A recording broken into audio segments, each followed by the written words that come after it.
राष्ट्र कथा महोत्सव नंदिनी नगर 1 तारीख से 8 जनवरी तक होने वाली है। पूरी तैयारी पूरी हो चुकी है। आप देख पा रहे हैं मेरी मौजूदगी इस समय यज्ञ मंडप के समीप है और सदगुरु रितेश्वर महाराज जी की जो अगुवाई में ये राष्ट्र कथा का आयोजन होने जा रहा है।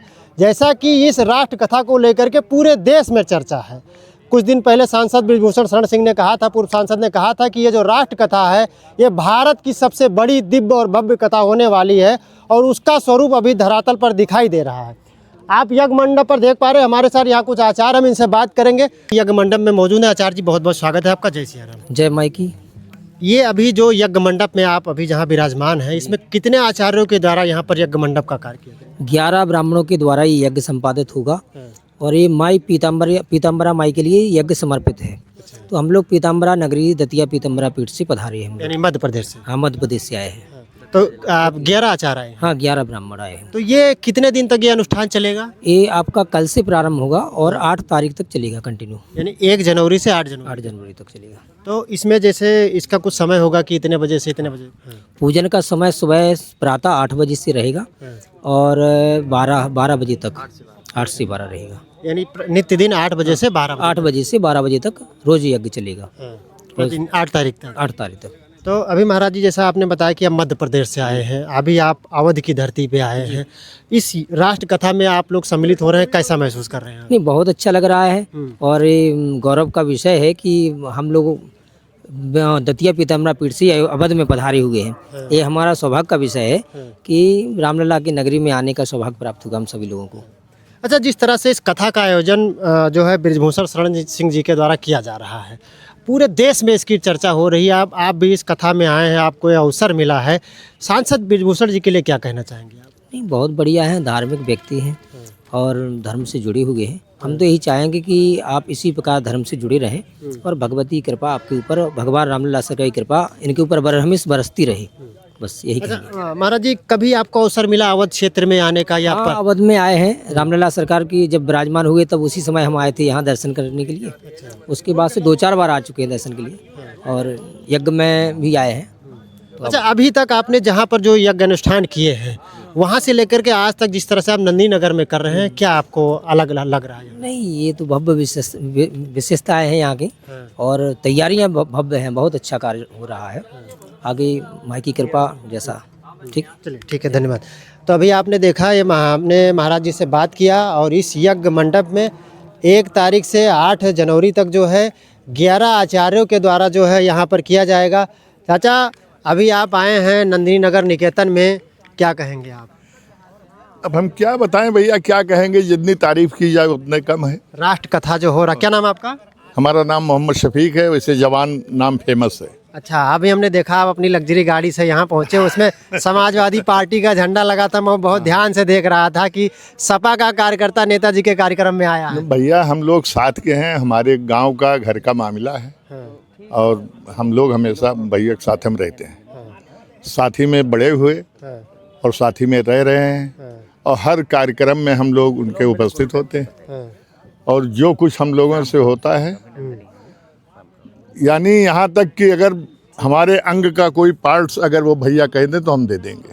इतना लगाव है इतना हम लोगों की पार्टी की विचारधारा से नहीं? नहीं, पार्टी से क्या मतलब है, व्यक्तिगत लगाव। व्यक्तिगत हमारे पार्टी से कोई मतलब नहीं है। हम लोग जो है उनके बच्चे हैं, जो है अभी आपने देखा होगा जी जी, इतना संस्कारी बच्चे, तो हम तो चाहते हैं सबके हों, चाहे संसद हो गए हो चाहे विधायक हों, सब बेचारे तुरंत जो है आके पैर पकड़ते हैं, न कोई हिंदू न कोई मुसलमान न कोई कुछ, और हम लोगों से जो हो सकता है भैया उनके साथ में है और मरते दम तक रहेंगे। अच्छा, अभी राष्ट्र कथा में जिस तरह से आयोजन हो रहा है, इतनी उम्र हो चुकी है, आपने कभी देखा इस तरह से? कहीं नहीं देखा गया, कहीं नहीं देखा गया।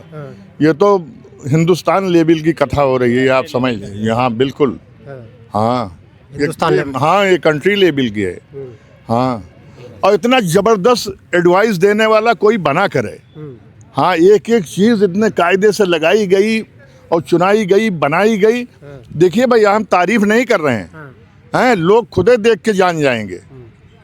मुश्क जो है वो नाक में नहीं लगाया जाता है, वो खुदे जो है महक पैदा करता है।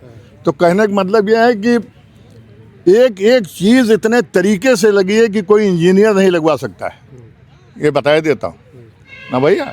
और जितनी चीज़ें यहाँ से बिश्नोहरपुर तक, और जितनी सबसे पहली चीज़ तो साफ सफाई में जो है बिल्कुल, हम क्या बताओ कि कितनी उनकी तारीफ की जाए। नेताजी का व्यक्तिगत है, कोई इसमें सरकारी योगदान नहीं है जिस तरह से नहीं सरकारी नहीं है, व्यक्तिगत है तब इतनी बेहतर व्यवस्था। बिल्कुल बिल्कुल सरकारी कार्यक्रम इतना बेहतर नहीं हो पाता। बिल्कुल नहीं हो पाता। सरकारी काम में जो है वो कॉन्ट्रैक्ट पे दे देते हैं, तो आधा सही होता आधा गलत होता है, बस यही। क्या कहेंगे भैया, अभी राष्ट्र कथा में आप नंदिनी नगर निकेतन में है, क्या महसूस कर रहे हैं आप अभी? ये पूरे देश में अद्वितीय अद्भुत कथा है। ये इससे ही राष्ट्र का उत्थान हो सकता है, क्योंकि जो हमारी आने वाली पीढ़ी है, जो हमारे यूथ हैं, युवा हैं, वो सनातन के बारे में जाने, अपने देश की संस्कृति के बारे में जाने, जिससे राष्ट्र का देश का उत्थान हो। क्योंकि बिना संस्कार के अच्छा जीवन संभव नहीं है। संस्कार, युवाओं में संस्कार देने के लिए कि कैसे अच्छा जीवन जिएं, कैसे राष्ट्र का उत्थान हो, इन सब चीज़ों की चिंता करके जो है, और सांसद जी ने इस कथा का आयोजन किया है। अभी सांसद जी ने जिस तरह से सुनने में आया है कि ज़्यादातर इस कथा में जो युवा और युवतियों को आमंत्रित किया गया है स्कूल कॉलेज से। जी 50,000 लड़कियां रहेंगी और 50,000 बच्चे रहेंगे, यूथ, जो इस कथा को सुनेगा, जिससे कि उनका संस्कार अच्छा हो, राष्ट्र के लिए वो अच्छा कर सकें, अपने माता पिता और परिवार के लिए अच्छा कर सकें, अच्छा जीवन जी सकें। इस कथा का मूल उद्देश्य यही है कि वो सनातन को जाने, सनातन संस्कृति को जाने, और किस तरीके से अच्छा जीवन जिया जा सकता है ये वो जाने। क्या नाम भैया आपका? हमारा नाम सुशील कुमार पांडे है। सुशील कुमार पांडे जी, जिस तरह से अभी आपने देखा कि ये नंदिनी नगर निकेतन को नेताजी ने जिस तरह से सजाया है, जी, इस पर क्या कहेंगे? यहाँ पर कुछ पेड़ भी लगाए गए हैं जो 5-5 लाख के सब जो है बाउंसई 1 करोड़ रुपए के पेड़ जो है पूरे उसमें लगे हैं परिसर में। नेताजी का शुरू से ही नारा था कि स्वस्थ गोंडा, साक्षर गोंडा, हरा भरा गोंडा। उसी की मुहिम लेकर के आज से 20 साल पहले से ये काम कर रहे हैं। अभी गांव में बिश्नोहरपुर में कोविदार का वृक्ष लगा है, जो कम से कम 15 साल पुराना है। मोदी जी ने तो अभी जो है वहाँ जो फहराया जो है ध्वज, श्री राम मंदिर पे उस लोगो लगा है कोविदार का। और अपने यहाँ गांव में जो है कोविदार का पेड़ सांसद जी ने 20 साल पहले लगवाया था, जो अब फल फूल रहा, एक बड़े वृक्ष के रूप में अपना रूप ले चुका है। तो यानी नेताजी जिस तरह से भारतीय जनता पार्टी सबका साथ सबका विकास का जो वारा करती है, अगर धरातल पर कोई कर रहा है तो नेता भी हो सकता है। पूर्ण रूप से पूरे देश में सांसद खेल प्रतियोगिता हो रही है। मैं ये चैलेंज करता हूँ, इतनी अच्छी सांसद खेल प्रतियोगिता पूरे देश में कोई सांसद नहीं करवाता है। इतना अच्छा आयोजन जिससे राष्ट्र का उत्थान हो, हमारे जो बच्चे हैं, जो हमारे देश के भविष्य हैं, उनका उत्थान हो। ऐसा काम पूरे देश में कोई व्यक्ति नहीं करता है, कोई नेता नहीं करता है। आपका विचार अद्वितीय विचार है, और आप नेता नहीं हैं, व्यक्तित्व हैं। अच्छा नेताजी, एक मैं सवाल लूँगा आखिरी आपसे कि चुनाव की बात आती है तो नेताजी कहते हैं अगला चुनाव कहाँ से लड़ सकते हैं, तो उन्होंने कहा जहाँ की जनता ज़्यादा हमारे लिए। भैया वो जहाँ खड़े हो जाएंगे वहीं से लाइन शुरू होगी। वो भारत में कहीं किसी डिस्ट्रिक्ट से खड़े हो जाए, उनको संसद बनना है, ये आप समझ लो 29 के चुनाव में। हाँ आप क्या कहेंगे भैया? अच्छा, तो हाँ, अभी 29 वाले चुनाव पे हम बात करते हैं। नेताजी ने कहा कि जहाँ की जनता हमारे लिए ज़्यादा आएगी मैदान में, वहीं से हम लड़ जाएंगे। देखो, इस क्षेत्र की, इस जिले की, 2-4 जिले की जनता ये चाहती है कि हमें ये सौभाग्य प्राप्त हो कि हम सांसद जी को अपना वोट दे करके एक बार फिर से हम अपना नेतृत्वकर्ता बनाएं। वो हमारे जिले का, हमारे प्रतिनिधित्व करें, नेतृत्व करें, देश में जो है इस जिले का नेतृत्व करें। ये जनता चाहती है, जनता का प्रेम है।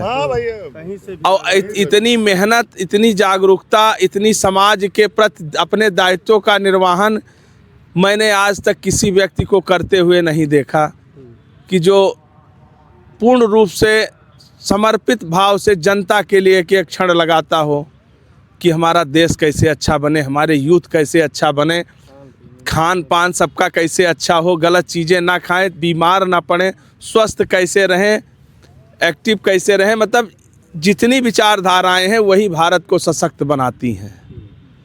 अगर इस विचारधारा का पालन लोग करने लगें और नेता लोग अगर इनसे अनुसरण करने लगें तो भारत फिर से सोने की चिड़िया हो जाएगा। इसमें किसी प्रकार का कोई संशय लेश मात्र नहीं है। चलिए बहुत बहुत धन्यवाद भैया जी। हाँ, क्या कह रहे थे आप? आप ये समझ लो कि जो ये कहते हैं वो करते हैं। हाँ, यही उत्तर भारतीयों को राज ठाकरे साहब जो है बैठ के वहाँ गाली देते थे, उनको प्रताड़ित करते थे और ये सब करते थे हैं। हम लोगों ने 11 रैली किया और उनकी हिम्मत नहीं बढ़ी कि उत्तर प्रदेश के अंदर कदम रख दें या अयोध्या के अंदर चले आए हाँ, वो ये तो आप सब दुनिया ने देखा, दुनिया ने देखा। हैं। तो जो ये कहते हैं वो करते हैं। चलिए धन्यवाद। अभी आपने देखा जिस तरीके से यहाँ पर नंदी नगर निकेतन में नेता बृजभूषण सिंह जी के जो समर्थक हैं उन्होंने अपनी राय रखी। राष्ट्र कथा को लेकर के क्या तैयारी हमने आपको भी दिखाया। यहाँ पर यज्ञ मंडप बन चुका है। आचार्य जो हैं वो मध्य प्रदेश दतिया से जो है आचार्य लोग आ चुके हैं। पूरी तैयारी हो चुकी है। कल यानी 1 जनवरी से 8 जनवरी तक भव्य और दिव्य राष्ट्र कथा का यहाँ पर आयोजन होगा और देश के कोने कोने से जो श्रद्धालु हैं, जो नेता बृजभूषण सिंह को जो चाहने वाले हैं वो यहाँ नंदी निकेतन में पहुँच चुके हैं। और इस पूरी आगे क्या होता है, आगे कहा क्या क्या यहाँ पर तैयारी होती है, मैं आपको अगले वीडियो में बताएंगे। मिलते हैं अगली खबर में। आसुई शादी को सादर प्रणाम। जय हिंद।